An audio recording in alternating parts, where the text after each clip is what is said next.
Hi everyone, it's your daily 10-minute business and finance news wrap for this Tuesday, the 21st of December 2021.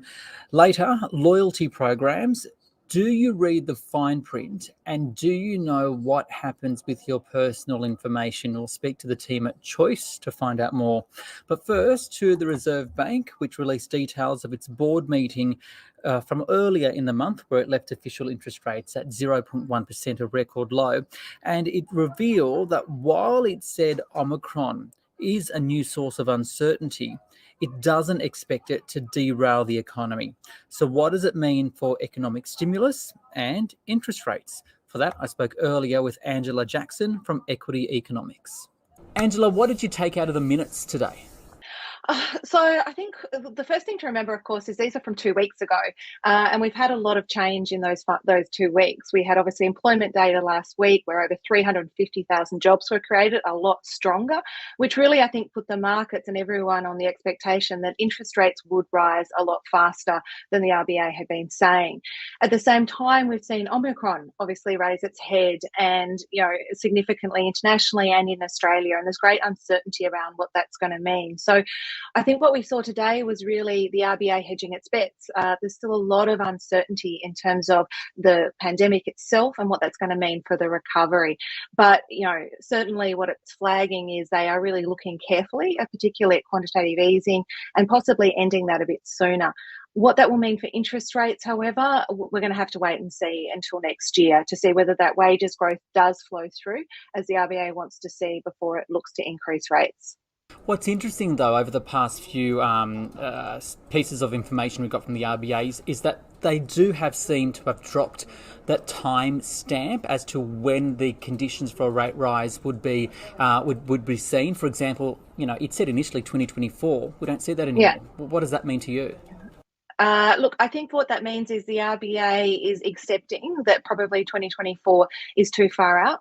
We're obviously seeing also inflation coming back a lot stronger, both in Australia but internationally even more so. And so we're seeing the stats of central banks around the world really change from where they have seen that inflation isn't a problem to one where actually we might have to move to contain this. And I think the RBA is getting itself ready for that move as well. There's a lot of uncertainty around what it's going to mean for the Australian markets, but they're readying themselves, I think, for that move. And the potential really, I think, is there for a rate rise, certainly towards the end of 2022, if we see the strength of this recovery continuing. And with all this talk about potential rate rises earlier than expected, for the average person out there that thinks, how is this going to impact me? Do I need to be worried about it right now? What do you say to them? Look, it's certainly we've been in this really low interest rate environment and we've all gotten used to it. But the likelihood is that interest rates are going to go back up again. And so I think it is important for households to really think about what that means in terms of the level of debt that they're carrying and taking on. There is no way, basically, that going forward interest rates are going to stay this low. They are going to go up again, and households are going to be able to have to put that into their household budgets again. That does create uncertainty, though, and I think the real fear there, I guess, is that households will really constrain the spending. And we're already seeing saving rates at record levels. And what the Reserve Bank really wants to see is those savings spent. So anything that puts uncertainty into that is also a threat, I think, to the recovery and the strength of that recovery.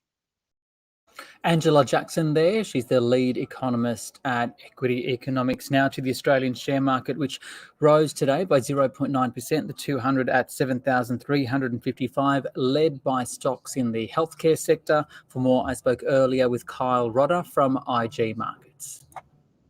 Well, a little bit of a turnaround Tuesday, it would seem. We saw a bit of a broad-based move in Asian equities and a bounce in US futures after what was a pretty rough start to global markets on Monday. There was a little bit of a boost received to the market from the RBA minutes. So we saw a really big turnaround at around 11:30, and I think that was because the RBA still seems fairly reticent to talk about rate hikes, which was quite welcome for the stock market. But overall, it's a little bit of a bounce. We're in holiday trading conditions, so there's that sort of choppiness that applies. But for the time being, it seems to be a sort of broad-based move in sentiment for global equities, and the ASX 200 just participated in that. The headlines at the moment, it's all about COVID and Omicron, right? Two questions. How concerned are investors about COVID right now and the emergence of Omicron? And secondly, there must be some companies out there that are benefiting. We've seen shares of Australian clinical labs surge today. Yeah, well, it would seem that the shares for Australian clinical labs are basically the COVID or Omicron hedge for Australian investors. So as things get a little bit nervous for the market, buy that and that'll protect your portfolio a little bit.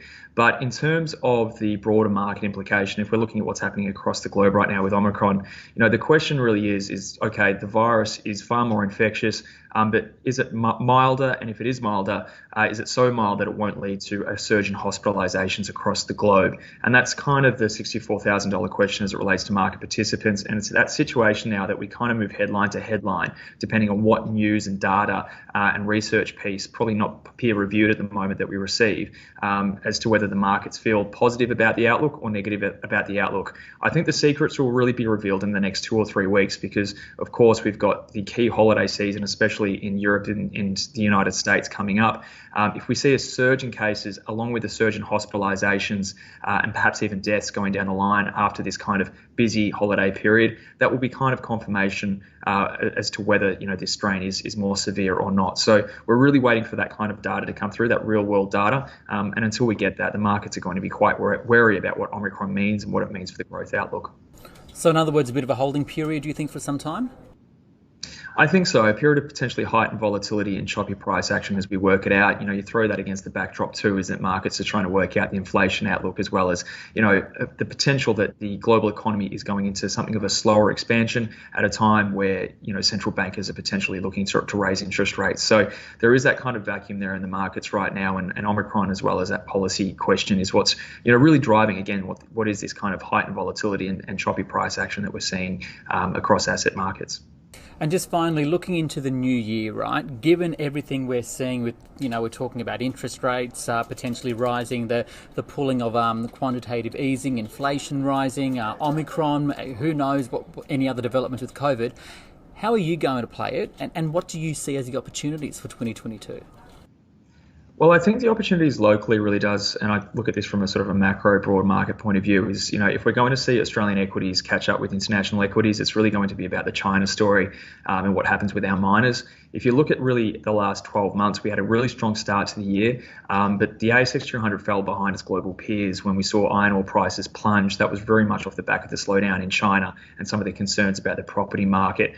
We're starting to see some green shoots as it applies to China's economy, especially as it relates to the policy stimulus that's going to be pumped in to the Chinese economy from the monetary and fiscal side.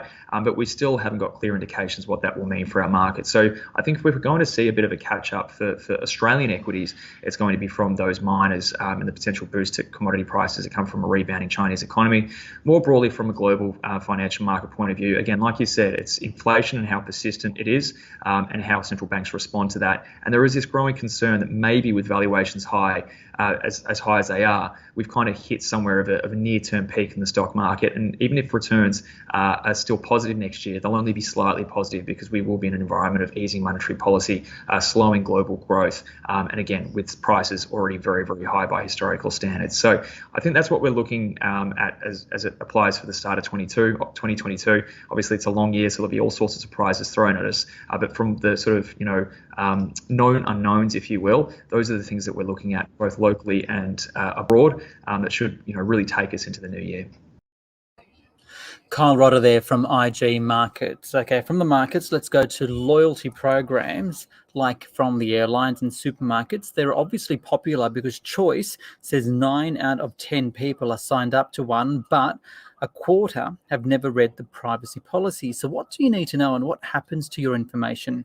Sarah Conte spoke earlier with Kate Bauer from Choice. So we spoke to over 1,000 Australians and found out that 9 in 10 Australians are signed up to a customer loyalty scheme, but fewer than 1 in 10 always read the privacy policy. And in fact, only a quarter have ever read the privacy policy. So where can our information be shared when we sign up to a loyalty program? So the fact that people are not reading the privacy policy turns out to be a big problem because our information is shared far beyond consumers' expectations. Certainly, we expect that when we share information with a loyalty scheme, that they'll collect some personal information in order to provide us with special deals and to give us the rewards that the scheme's named after. But we've found that actually they share information well beyond that, including sharing it sometimes to partner businesses. That might include supermarket schemes sharing information with insurance businesses. And it also might include sharing information with large data broking companies, which then on-sell your information and insights gained from your information. And that's what we're particularly concerned can lead to harmful practices for consumers. So how can these companies that take this information from data brokers, in what ways can they use it? So we're particularly concerned about two practices. One is personalised pricing, which kind of sounds like it could be a good thing, like maybe I'll get a cheaper price than someone else. But we've seen that this can be quite discriminatory, and we've seen some services charge different prices based on people's age, based on people's location, whether they live in the city or the country. And people are none the wiser, and that's one of the main concerns is the transparency around it. The other thing we're concerned about is something called automated decision making. People might know of it as algorithms and artificial intelligence, but this can be used to make decisions about you, particularly your creditworthiness, your suitability for financial products. And we're concerned that people may be excluded or restricted from products or services, and they won't know that it's actually a result of data that they've shared in a loyalty program at a different point in time. So what would you recommend that consumers do? Well, we know that privacy policies are lengthy and difficult to read. They're full of jargon. So we don't expect that consumers will be kept up to date with what's in those privacy policies. Instead, we want to put responsibility back on retailers and say you need to really act more responsibly and restore the trust.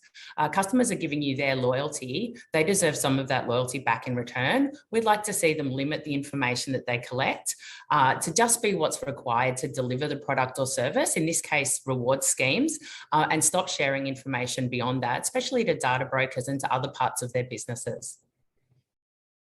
Until then, should we just steer clear? What do you think? Well, I mean, it's up to individuals. I know we all like to get that $10 off or that special deal, but certainly if you're thinking about signing up to a loyalty program over the Christmas break, you're certainly going to get asked, would you like to sign up? If you're not already a member, would you like to tap your card? And it would be a good idea to pause and say, no, thank you. I'd like to read the privacy policy and find out where my information is actually going. And don't feel pressured to sign up at the point of sale. You can always sign up later on, but really we'd like to see stronger protections.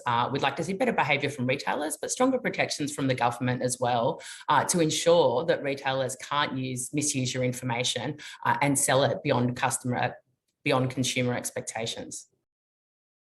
Kate Bauer there from Choice. Don't forget the SBS On The Money podcast. We'll take a bit of a break. We've got 2 more episodes left. We'll finish up on Thursday and we'll be back at the very beginning of February. This On The Money stream is provided for informational purposes only.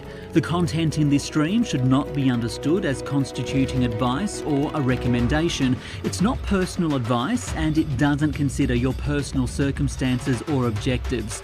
You should contact a licensed professional before making any financial decision.